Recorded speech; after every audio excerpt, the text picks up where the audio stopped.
বমি, ভমিটিং নিয়ে একটু থেরাপিউটিক্স আলোচনা করি। আচ্ছা, যদি বলা হয় বমির ৪ টে ওষুধের কথা বলুন, তাহলে কি ওষুধ আসবে? ইপিকাক, আর্সেনিক, ফসফরাস, একটু বলতে পারলাম। ৩ টে হলো। ইপিকাক, আর্সেনিক, ফসফরাস, আর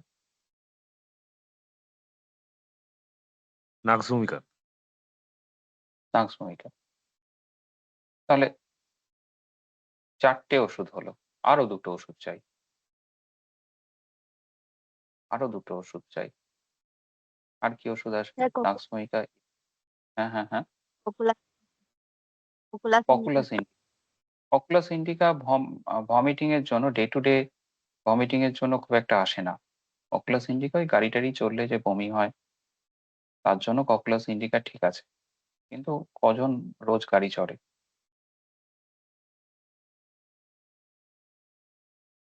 বমিতে তাহলে আমাদের নেট্রাম ওষুধ ফস এসে ন্যাট্রাম ফস নয়। Natrum FOSS day to day প্র্যাকটিসে আসে না। ইপিকাক আসে, আর্সেনিক অ্যালবাম, ফসফরাস আসে, নাক্সভূমিকা আসে, আর ৪ টে হলো। অ্যান্টিমক্রুড অ্যান্টিমক্রুড বমির জন্য আসতে পারে। অ্যান্টিমক্রুডও রাখবো। ৫ টা হলো। আরেকটা? বাচ্চাদের জন্য ইথুজা, সাইনোফিন। ইথুজা বাচ্চা না, অ্যাজ এ হোল। বাচ্চাদের ভমিটিং এর জন্য এখন আসছি না। সে তো ধরলে অনেক drug. Sir day to day severe severe কেসে কি বিসমাথ দেওয়া যেতে পারে? বিসমাথ আসতে পারে। বিসমাথ খুব ভালো ওষুধ বমির জন্য। আর্সেনিক আর বিসমাথের মধ্যে খুব মিল আছে। আরেকটা ওষুধ আমরা মিস করে যাচ্ছি কিন্তু খুব কম। চায়না বলেছি, চায়না আছে। চায়না আসতে পারে। এইভাবে ধরলে তো গোটা ১০-১৫ ওষুধ আসবে। আমি গোটা ৫-৬টা ওষুধ জানতে চাইছি। মেন ৫-৬টা ওষুধ। একটা ওষুধ কিন্তু মিস যাচ্ছে। এই ওষুধটাই বেশি ব্যবহৃত হয়। Pulsatilla.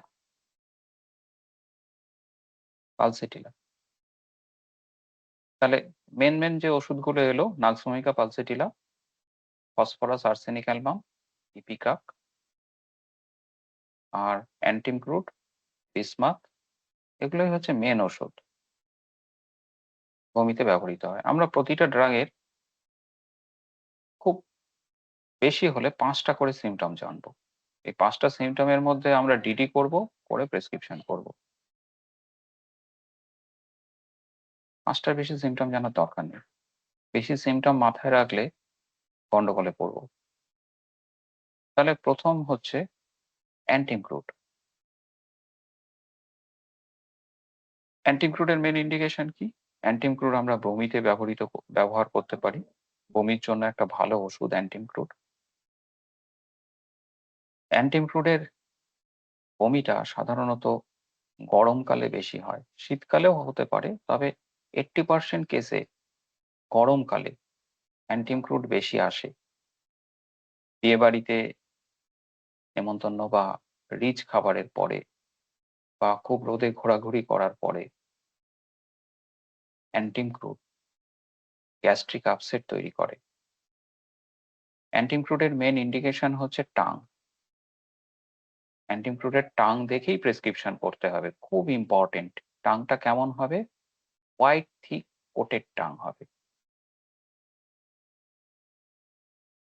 White thick coated tongue, তার সাথে গরমকাল, জল পিপাসা কম, পেটটা ভার হয়ে আছে।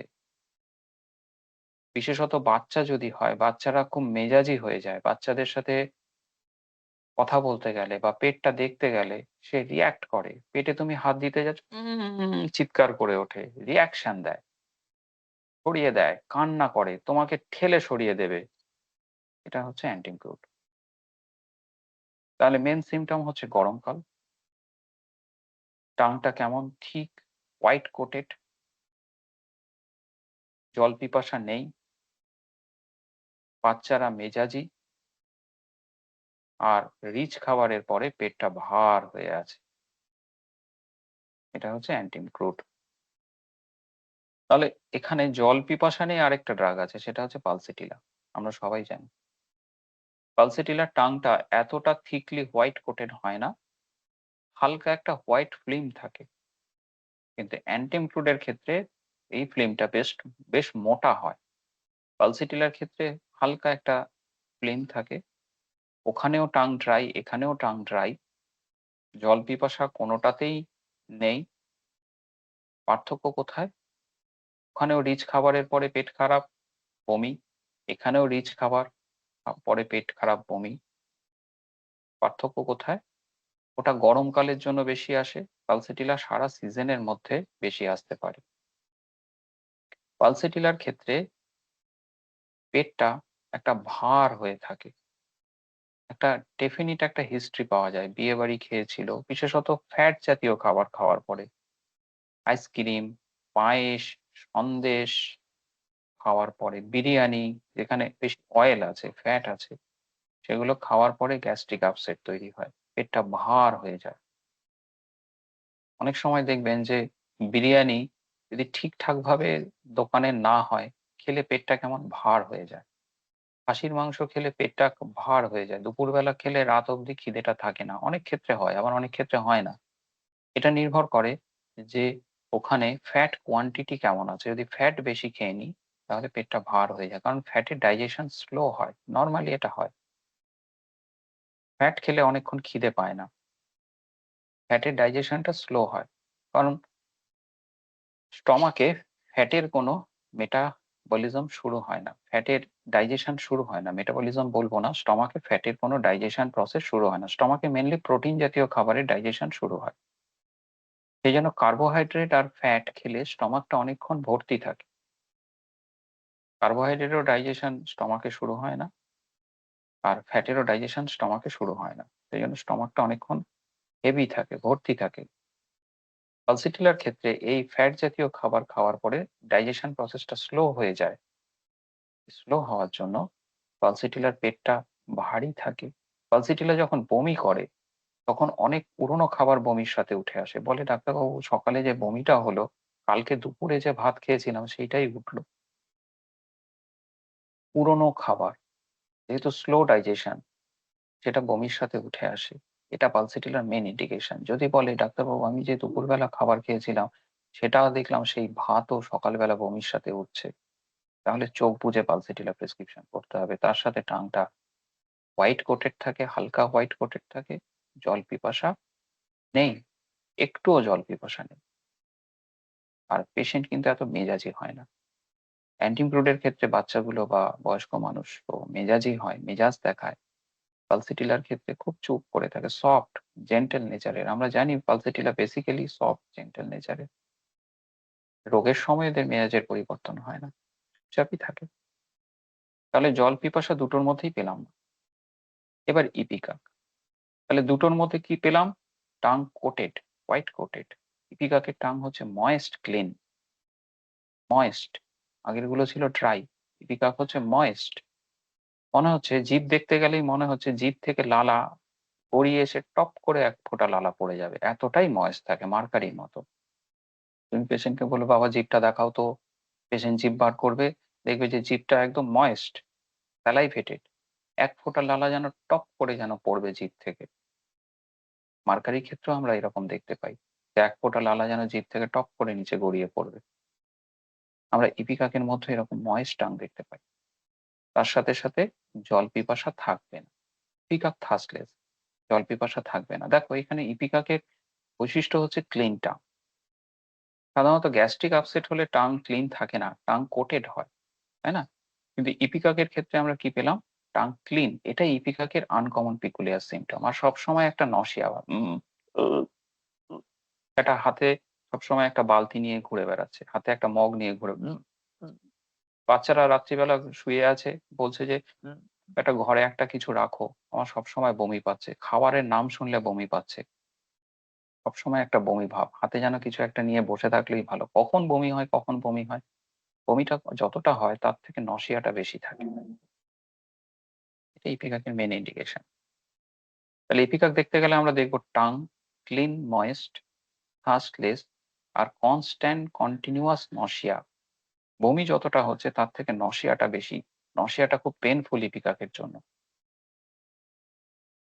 এরপরে বাকি রইল ফসফরাস। ফসফরাসের মেইন ইন্ডিকেশন কি হবে? ফসফরাস দেখো এগুলো কোনোটার মধ্যেই আমরা থার্স্ট পাইনি। ফসফরাসের মধ্যে থার্স্ট প্লাস, প্লাস, প্লাস ৩ টে প্লাস দিয়ে রাখো থার্স্টের পরে। প্রচুর জল পিপাসা। এগুলোর ক্ষেত্রে কি পেলাম? প্রথম দুটোর ক্ষেত্রে অ্যান্টিম ক্রুড আর পালসিটিলার ক্ষেত্রে টাং ড্রাই, ইপিকাকের টাং ময়েস্ট। ফসফরাসের ক্ষেত্রে tongue dry or slightly moist. ঠোঁটটা মনে হচ্ছে শুকিয়ে আসছে। জিভটা একদম খটখটে শুকনো বা হালকা ভেজা। তার সাথে, সাথে প্রচুর জল পিপাসা, unquenchable thirst for cold water. Phosphorus একদম ঠান্ডা জল পছন্দ করে। একটু উষ্ণ গরম জল হলেই তার বমি হয়ে যায়। সেই জন্য বলে আমাকে ফ্রিজ থেকে বার করে ঠান্ডা জল দাও, ঠান্ডা জল মিশিয়ে দাও। প্রচুর জল খেতে চায়। আর জল খাওয়ার পরে কিছুক্ষণ পরেই বমি হয়। জল খেলো ২-৫ মিনিট পরে বমিটা হয়, সঙ্গে, সঙ্গে না। জল খেলো, অনেকটা জল খেলো। তুই খাস না তো এত জল। করবো জল পিপাসা পাচ্ছে। জল খেলো, খাওয়ার কিছুক্ষণ পরে বমিটা হলো। ২-৫ মিনিট বা আরেকটু পরে বমিটা হলো। তাহলে মেইন ইন্ডিকেশন কি দেখলাম? মেইন ইন্ডিকেশন দেখতে পেলাম টাং। টাং হচ্ছে dry or slightly moist. First plus, plus, plus. জল খাওয়ার কিছুক্ষণ পরে বমি। আর ফসফরাসের পেশেন্ট বলে, ডাক্তারবাবু আমার না সবসময় কেমন অস্বস্তি পেটের মধ্যে। পেটে যদি একটু আমি হাত বোলাই বা মাকে বলে বাচ্চারা, মা পেটে একটু হাত বুলিয়ে দাও, তাহলে ভালো লাগে। আস্তে, আস্তে হাত বলে। এরকম আস্তে, আস্তে হাত বলে। আস্তে, আস্তে মা হাত বুলিয়ে দেয়। আস্তে, আস্তে পেটে হাত বুলিয়ে দিতে বলে বাচ্চাদের ক্ষেত্রে। হাত বোলালে পেটটা ভালো লাগে। আর বলে অনেক ক্ষেত্রে একটা ঠান্ডা কোনো ঘটে বা কোনো স্টিলের কোনো বাটিতে জল নিয়ে যদি পেটের ওপর রাখা হয়, পেটটা খুব ভালো লাগে। ঠান্ডা দিলে, বাইরে থেকে ঠান্ডা দিলে রিলিফ হয়। তাহলে টাং, থার্স্ট, পেশেন্ট কি চাইছে তার রোগগ্রস্ত অবস্থায়, এইটা দেখে কিন্তু আমরা মেন মেডিসিন গুলো সিলেকশন করছি। বাকি রইল আর্সেনিক অ্যালবাম। আর্সেনিক অ্যালবামটা আজকে আর বলবো না, আপনাদের থেকে শুনবো পরের দিন। ঠিক আছে? আজকে তাহলে এই পর্যন্তই থাক। কারো কোনো প্রশ্ন? অ্যান্টিম ক্রুডের টাং তো হোয়াইট কোটেড থাকে থিকলি। এটা বাচ্চাদের ক্ষেত্রে যারা ব্রেস্ট ফিডিং করে মানে ৬ মাস পর্যন্ত, সেটা সব ম্যাক্সিমাম জনেরই টাং থিকলি হোয়াইট কোটেড থাকে।